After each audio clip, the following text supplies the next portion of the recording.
Muchos de los aviadores de hoy en día reconocen que los helicópteros son las únicas máquinas realmente capaces de volar libremente. El helicóptero, que recibió el nombre de El Ángel de la Guarda durante la Segunda Guerra Mundial, se ha convertido en el aparato más versátil de nuestro sistema aéreo. Los helicópteros transportan a las personas más famosas e influyentes del mundo. A los bomberos aéreos, que extinguen algunos de los peores incendios forestales. A los protectores de nuestros vecindarios. Hay incluso helicópteros de carga capaces de elevarse con 12 toneladas. Una de sus funciones más importantes es la de ambulancia aérea.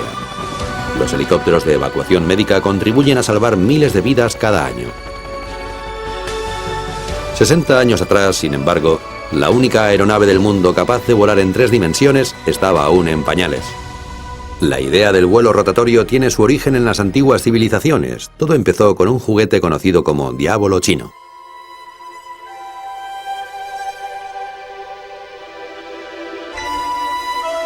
A su paso por Europa, el diablo chino rápidamente fue objeto de la curiosidad popular. En 1463, incluso fue representado en varias pinturas, entre ellas La Infancia de Cristo, donde aparece Jesucristo con uno de estos juguetes en su mano.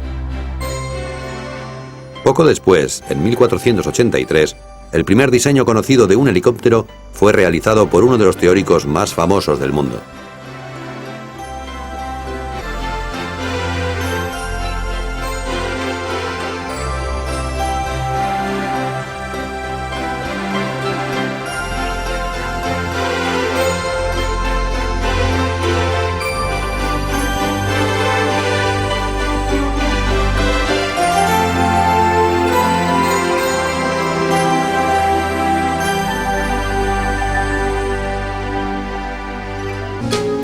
Leonardo da Vinci estaba fascinado por el vuelo de las hojas de diente de león y de varios insectos y colibríes que se movían sin esfuerzo en el aire y eran capaces de girar y volar en cualquier dirección.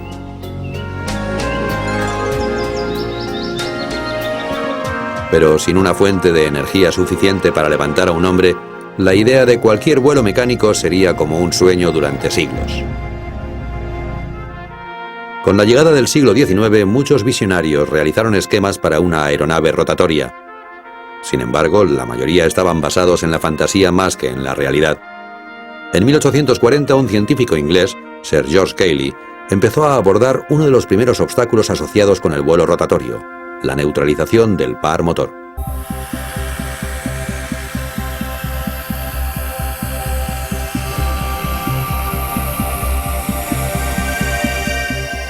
La respuesta de Cayley a este problema fue diseñar un helicóptero con 2 rotores situados uno frente a otro. Cada rotor giraría en dirección opuesta respecto al otro para neutralizar las fuerzas de par motor entre los dos. Pero Cayley nunca llegó a construir su aeronave rotativa. Sabía que una máquina de tamaño real basada en ese diseño nunca se levantaría del suelo. Varios años más tarde, en 1860, un ingeniero francés, Viscount Gustave de Ponton-Amécourt, estaba decidido a demostrar al mundo que el vuelo rotativo era posible. D'Amécourt construyó una aeronave rotativa en miniatura que utilizaba un nuevo método para neutralizar el par motor.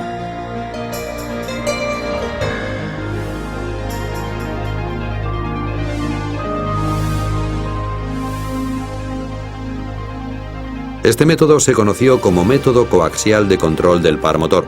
Se basaba en 2 rotores montados en un eje común. Después de demostrar que un rotor coaxial correctamente diseñado volaría, D'Amécourt diseñó y construyó otra aeronave rotatoria en miniatura. Esta vez utilizó pequeños muelles de relojería como fuente de energía. Este aparato también fue un éxito. D'Amécourt inventó un nombre que ha perdurado hasta nuestros días. Usando las palabras griegas heliko, que significa espiral, y pteron, que significa ala, compuso el nombre helicóptero. Pero hasta que no se descubrió una fuente de energía capaz, los helicópteros solo fueron pequeños prototipos en miniatura. El mundo tuvo que esperar otros 20 años para presenciar el vuelo vertical.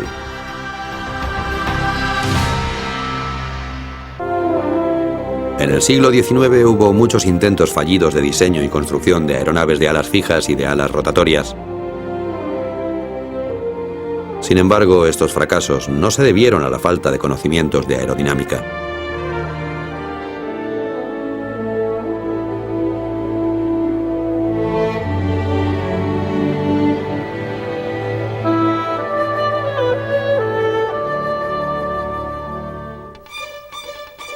En 1876, el motor de combustión interna de 4 tiempos fue perfeccionado por el alemán Nicolas Otto. Con la llegada del siglo XX, la relación peso-potencia del motor de pistones alcanzó un desarrollo que hacía posible un vuelo mecánico, al menos en aviones. El 17 de diciembre de 1903, cerca de Kitty Hawk, Carolina del Norte, los hermanos Wright realizaron el primer vuelo controlado y sostenido en un vehículo de motor más pesado que el aire.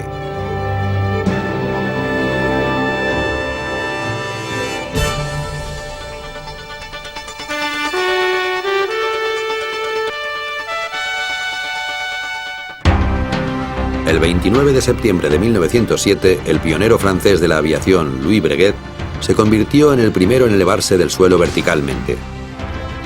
Él y su aeronave se mantuvieron durante 1 minuto a la altura de 2 pies. Breguet no tenía el control de su giroplano número 1 y su aeronave estaba trabada al suelo para mayor seguridad. El 13 de noviembre de 1907, otro ingeniero francés, Paul Cornu, haría también historia en la aviación.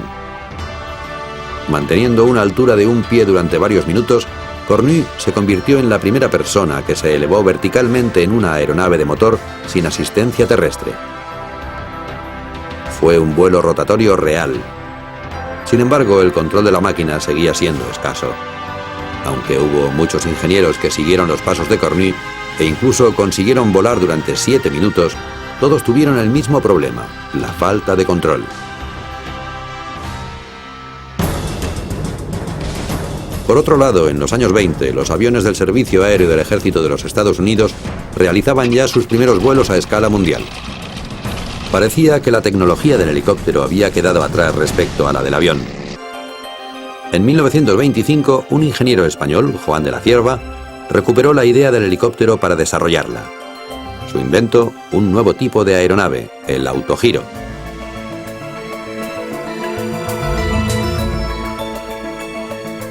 Un autogiro está dotado de un rotor, y cuando la aeronave se mueve hacia adelante a través del aire, el rotor actúa como un molino de viento en el que el movimiento de avance de la aeronave provoca su rotación, convirtiéndose en una ala y produciendo la elevación.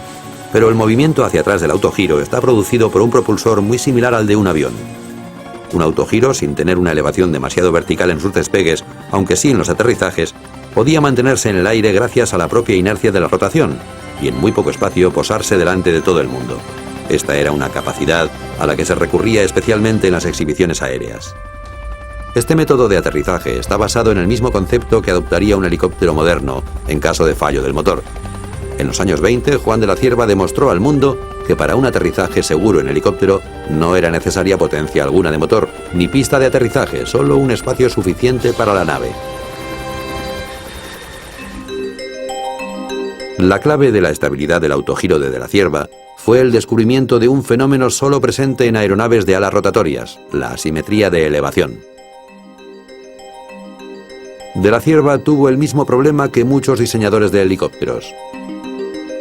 Sus aeronaves volcaban antes de elevarse del suelo.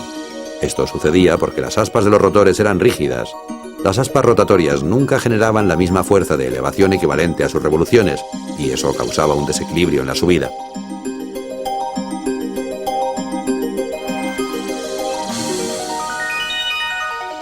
¿La solución de la Cierva? Uniendo cada aspa mediante bisagras, las dotó de capacidad para moverse a proa y a popa y arriba y abajo. Esto permitiría que las aspas del rotor encontrasen su propio camino en el aire.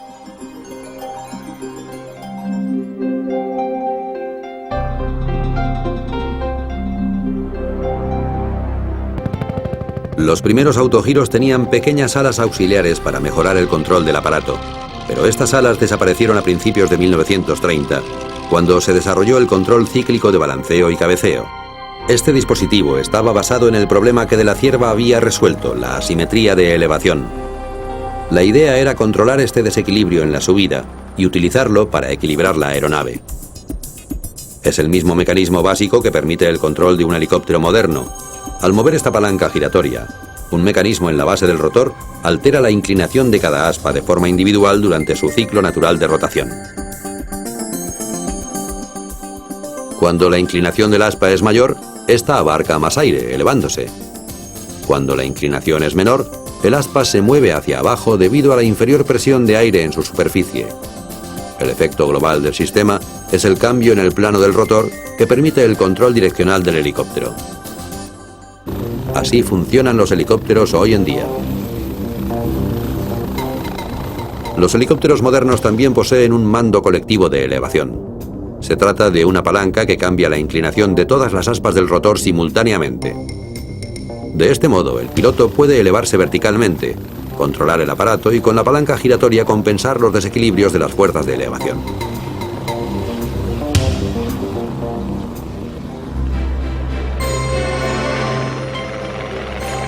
Gracias a estos desarrollos tecnológicos de los años 30, el autogiro tuvo un gran éxito. El diario Detroit Press usaba uno para situar rápidamente los reporteros en la escena de los sucesos más importantes. El Servicio Postal de los Estados Unidos inició por entonces los vuelos de prueba para sus entregas, e incluso hubo demostraciones en la Casa Blanca para el presidente Hoover, que dijo del autogiro: "Es el mayor logro de la aviación". Harold Pitcairn, que obtuvo el permiso legal de la Cierva para construir autogiros en los Estados Unidos, creyó incluso que en un futuro los autogiros podían sustituir a los automóviles. Diseñó el vehículo Pitcairn Roadable e hizo una demostración en las calles de Washington, D.C. Las ilustraciones de los carteles de promoción de su aeronave representaban el sueño de Pitcairn de que hubiese un autogiro en cada garaje.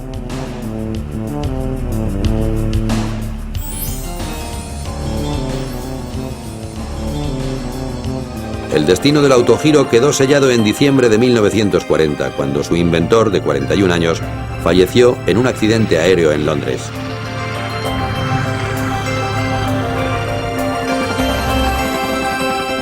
A pesar de ello, con las soluciones aportadas por de la Cierva al autogiro, se abrió el camino para el actual helicóptero.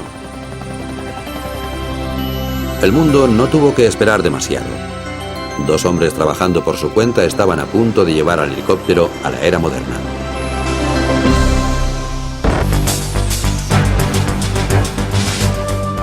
A mediados de los años 30 hubo muchas máquinas complejas diseñadas con la esperanza de conseguir el vuelo vertical controlado. Solo algunas conseguirían algo más que volar a ras de suelo. En 1936, un ingeniero aeronáutico alemán, Heinrich Focke, dio al autogiro un enfoque diferente del convencional. Pensó: ¿por qué diseñar una nueva máquina desde cero? Creyó que el fiable autogiro estaba tan cerca del objetivo que retomó el diseño de una aeronave basándose en este. Heinrich Focke construyó el primer helicóptero real del mundo. A pesar de las dificultades que tenía para maniobrar, podía mantenerse en el aire, volar de lado y hacia adelante y detrás.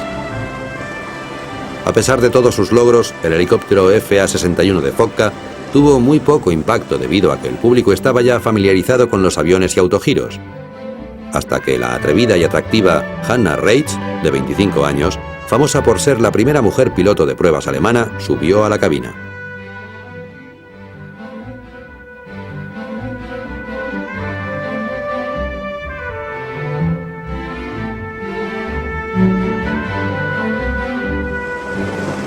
En febrero de 1938, Reitz realizó demostraciones del helicóptero de Focke en el estadio berlinés de Cavernous Deutschlandheim, cada noche durante 2 semanas.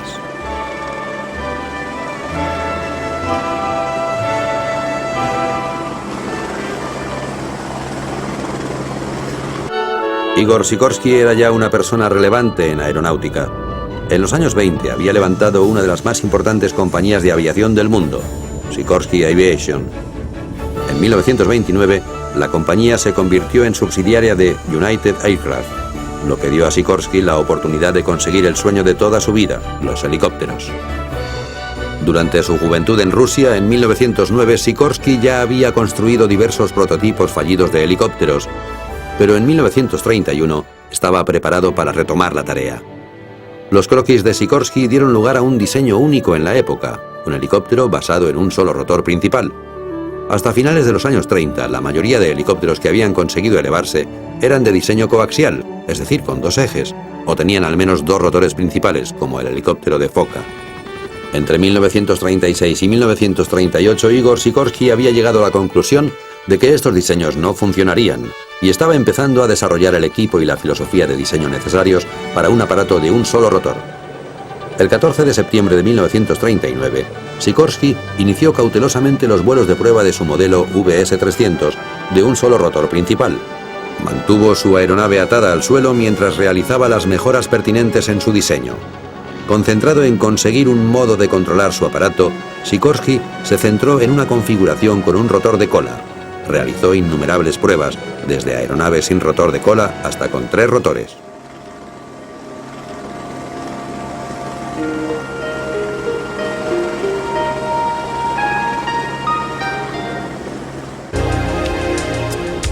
El rotor de cola se controlaba, y aún se controla, mediante los pedales del piloto. Cuando éste quiere girar el helicóptero a la izquierda, presiona el pedal izquierdo que disminuye el ángulo de las aspas del rotor de cola, lo que permite que el fuselaje gire hacia la izquierda. Al presionar el pedal derecho, aumenta la inclinación de las aspas del rotor de cola, causando un aumento de su tracción aérea y una compensación de las fuerzas del par motor, de manera que la aeronave gira a la derecha. Para Igor Sikorsky, la creación de este diseño en 1940 no fue una casualidad.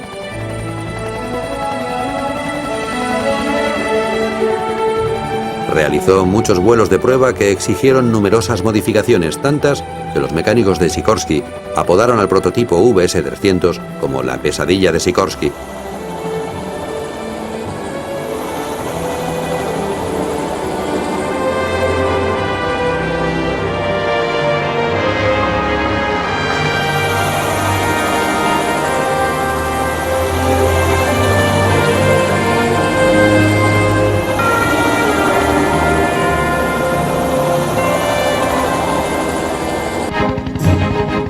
El VS-300 de Igor Sikorsky fue el primer helicóptero que alcanzó el éxito en América. Su diseño y patente se convirtió en la base para los futuros helicópteros modernos.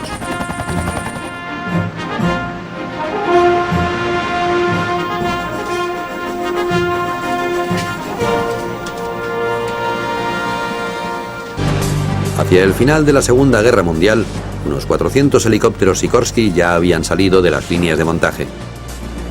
Los líderes militares pensaron primero en el helicóptero como una herramienta de exploración, pero el helicóptero demostró rápidamente que era capaz de mucho más.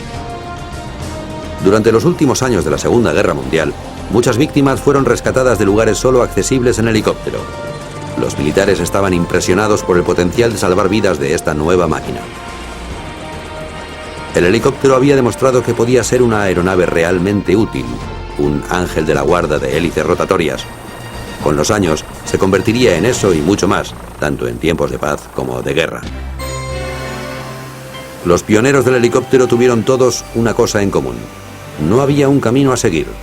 La mayoría de los primeros diseños estaban basados en la intuición.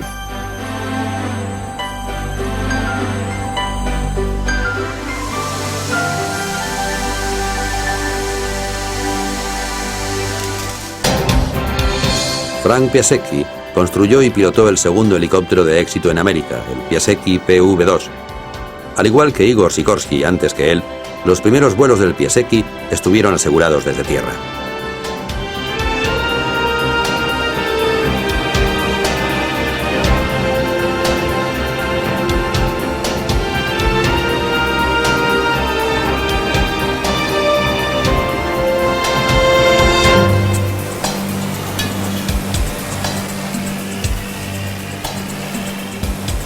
El helicóptero Piasecki PV-2 evolucionó hasta convertirse en una aeronave totalmente controlable. Igual que les ocurrió a otros pioneros, el perfeccionamiento de la máquina supuso meses de trabajo. Además de estar tratando con una máquina nueva y desconocida y con complejos retos tecnológicos, reunir los fondos necesarios para su desarrollo no fue tarea fácil.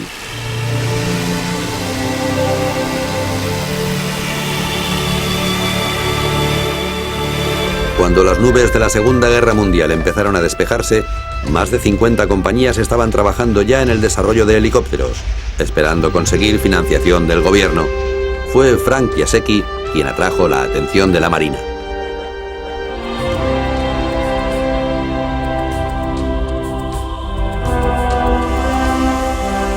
Piasecki construyó diversas variaciones de helicópteros de 2 rotores. Poco después de la Segunda Guerra Mundial, ya los utilizaban Marina, el Cuerpo de Marines y los guardacostas. Sin embargo, hacia agosto de 1950, las Fuerzas Armadas se encontraron con la desesperada demanda de cientos de helicópteros en una guerra que nadie esperaba. Los helicópteros eran usados para evacuación médica y empezaron a utilizarse en el rescate de pilotos que habían sido abatidos más allá de las líneas enemigas. Al principio, la mayoría de helicópteros en uso eran del modelo PV-3 de Frank Piasecki, vulgarmente conocidos como las bananas voladoras. También se usaban los helicópteros S-51 de Igor Sikorsky. Sin embargo, para desempeñar funciones de evacuación médica, se requería un helicóptero ligero y más pequeño. El diseño fue obra de un joven inventor, Arthur Young, que trabajaba para la famosa Corporation Bell Aircraft. El joven Young construyó el tercer helicóptero más famoso de América, el modelo 30 de Bell. Esta aeronave hizo su primer vuelo el 26 de junio de 1943, solo 2 meses después de que Piasecki se elevase por primera vez. Después de 2 años de desarrollo y de diversas mejoras, Arthur Young voló con el helicóptero Bell 47. El Bell 47 se convirtió en un símbolo de esperanza para los soldados americanos en la Guerra de Corea. Pronto se convirtió en compañero imprescindible de las unidades choque y de los hospitales de campaña. Con su carlinga de plástico en forma de bulbo, el Bell 47 rápidamente se hizo reconocible en todo el mundo. Su característico sonido clop, clop, clop, clop dio origen a la denominación chopper, troceador.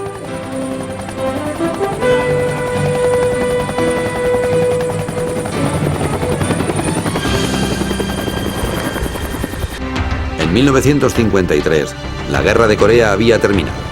Los helicópteros pronto se convirtieron en algo más que máquinas de exploración y rescate. Llegaron a ser un arma de guerra en un conflicto que fue conocido como la Guerra de los Helicópteros. Sin embargo, el encaje entre tropas y helicópteros en Vietnam aún se haría esperar. En la práctica, todos los helicópteros utilizaban motores de pistones que, debido a su peso y dimensiones, resultaban poco estables y resistentes. Al aumentar de tamaño, estos motores ocupaban demasiado espacio en la aeronave y a duras penas podían elevarse a sí mismos con la carga necesaria para el vuelo. En consecuencia, los militares adoptaron el motor de turbina. Se trata de una fuente de potencia que en los años 50 se encontraba aún en fase experimental. En los años 60, después de una serie de mejoras, el motor de turbina se fabricaba ya masivamente.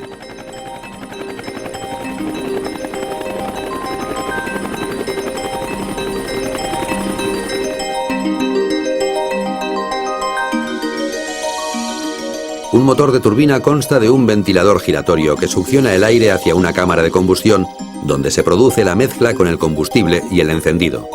Con la combustión de carburante, se generan gases calientes que se dirigen a la turbina, provocando que gire.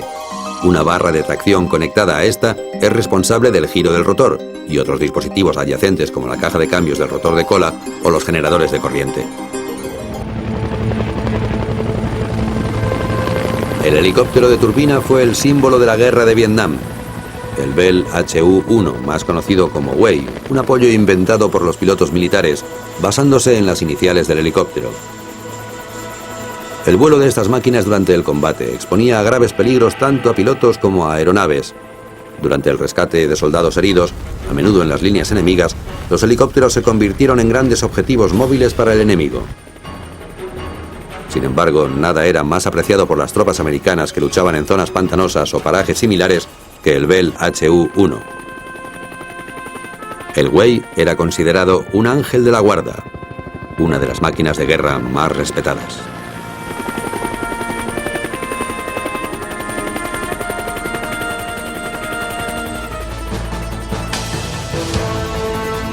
Hacia finales del conflicto de Vietnam, los helicópteros habían demostrado ser unas fieles y eficientes herramientas en la guerra. Pero pronto se vería que la función más esencial del helicóptero era el rescate, incluso en tiempos de paz.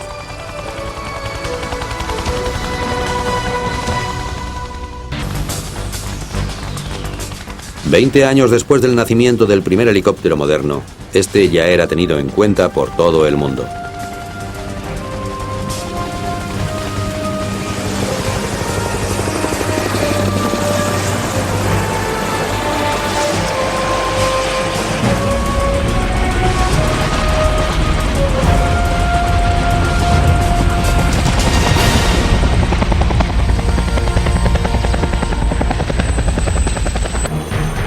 La última tecnología en helicópteros puede encontrarse en varias máquinas militares, como el Boeing Sikorsky Comanche.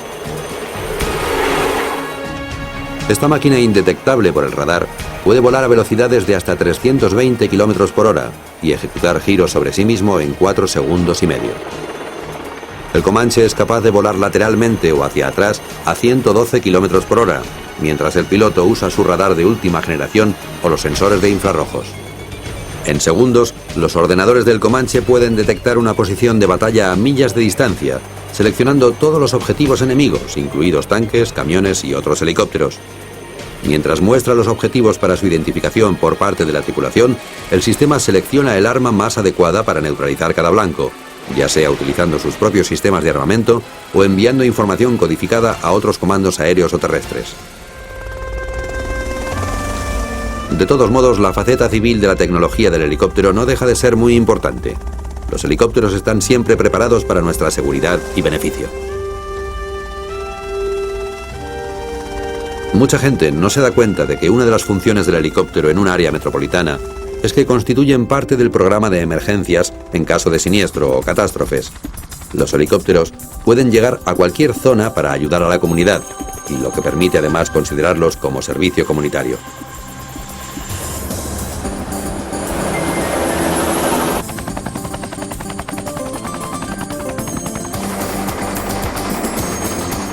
Los helicópteros también actúan como bomberos aéreos. Pueden acceder a suministros de agua pequeños mucho mejor que los hidroaviones. Estos monstruosos helicópteros grúa Ericsson pueden aspirar en muy poco tiempo más de 7.500 litros de agua y posteriormente lanzarla con gran precisión sobre el área afectada.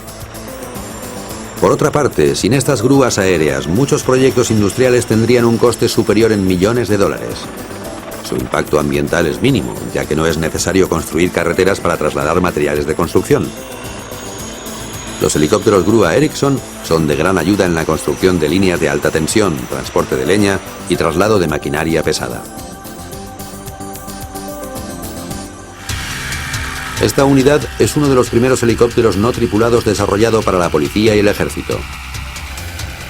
Este Sikorsky Rotorcraft lleva un solo rotor principal protegido en el centro de la aeronave. Puede desempeñar gran variedad de funciones, incluyendo la filmación en directo y la transmisión a una estación base segura y aislada.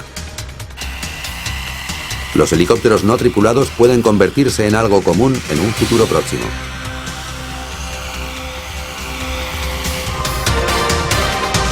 La sed del hombre por la perfección del vuelo tridimensional parece ser una conquista aún no finalizada. Pero sea lo que consigamos en el futuro, el helicóptero será siempre nuestra fuente de inspiración. La característica que hace único al helicóptero es el hecho de que ha podido ser vivido por el hombre, cosa que se había considerado como un sueño hasta ahora. La capacidad de despegue y aterrizaje vertical y la habilidad de mantenerse en el aire sin moverse es algo que solo el helicóptero puede ofrecer a la humanidad. Igor Sikorsky solía decir que es interesante que todas las primeras leyendas del vuelo, el caballo alado, las alfombras voladoras, los tronos voladores de China, tengan una cosa en común. No necesitaban un aeropuerto, en todos los casos eran máquinas de despegue y aterrizaje vertical. Esta característica es la que se considera que hace del helicóptero algo único.